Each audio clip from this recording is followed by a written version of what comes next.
चुमे से न होई, हाथी में पिस्टल के चुमे से न होई। कायदा में रहब तो फायदा में रहब, नहीं तो पड़े जाई भारी।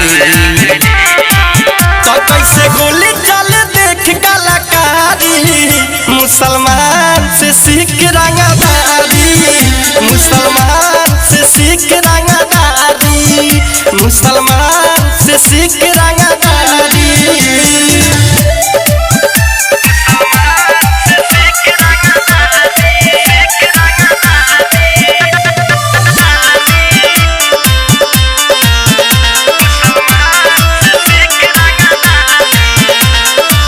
जाति में दम नहीं छाती में चाही, साहिल राजा से अजुरई है नहीं। जाति में दम नहीं छाती में चाही, साहिल राजा से अजुरई है नहीं। अहे न जदी बड़ी महंगा पड़ी, दूरे दूरे लबटियारी से सीख रंगदारी, मुसलमान से सीख रंगदारी।